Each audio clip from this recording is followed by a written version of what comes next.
Today we're excited because you're seeing some examples of Math Workshop in action. It is a series of structures that we've been promoting since 2016. We get a lot of requests from teachers and coaches. They want to see Math Workshop in action in their colleagues' classrooms. So Barcroft was kind enough to open their doors to us today to let us do some filming that we can share in professional learning so that, again, teachers can see other Arlington teachers engaged in this work, learn from them, take ideas from them, and grow their practice. So I've got my 4 groups, and I know there's 3 things inside each one. The definition of multiplication is repeated addition, so let's add up these parts. In 4th grade, you had the opportunity to see a teacher transitioning from a number sense routine into her mini lesson, and then students had the opportunity to work on both a must-do and stations that will address areas of growth for children. In kinder, you're able to see students having some choice around their learning, engaging in stations that promote growth. So a common theme that you see in all schools that use Math Workshop is student autonomy. Really students making selections about what they're doing and thinking about their goals and what they need to work on in order to improve. Where's the bear?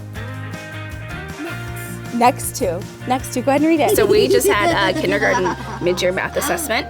Upon reviewing that data, I realized that the students needed more practice on position words. So today we did a whole group mini lesson on position words because it wasn't just these students but more that needed practice on it. I called them over today and I explained to them the position words that we're working on. It's super data driven. I mean, if they prove to me that they understand it on paper and they understand it with me in a performance task, then I know that they have understanding of that standard. And if they can't show that, then I know through Math Workshop that I have the flexibility to continue working with them however long they need to. And so if we have an angle and we line it up here, we need to measure the inside, right? But if we have our choice board in this classroom is on Canvas, and that allows me to incorporate video explanations where I can demonstrate strategies or explanations of the activity. They can make videos themselves sometimes of things that they've done, and then they can upload those for me to see, and that kind of is another way for them to demonstrate their understanding. If it's a worksheet-based activity, I have drawers in the classroom that are numbered so that students can go and find that. And everything is scored in Canvas, so it kind of takes a layer of work off of me so that they get instant feedback of how they did or what they need to fix.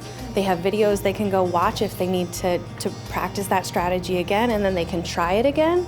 And that way, I don't have to grade the work. They've gotten instant feedback and they have tools at their fingertips to help them. So the reflection at the end is usually a way for me to try to ensure that students have gotten out of the lesson what I was hoping for them to get out of it. It also allows me to see if they didn't, and maybe they got something else out of it, or maybe there's something I need to reiterate tomorrow. I try to ask a general question that's accessible to all students and would offer different entry points or different ways to answer the question. We're really trying to promote a growth mindset around mathematics. We think everyone is a math person, and we try to ingrain that in our students as young as possible, that they have the capability and the tools to succeed and excel in math. And again, we try to promote that starting in kindergarten straight up. So exciting to see.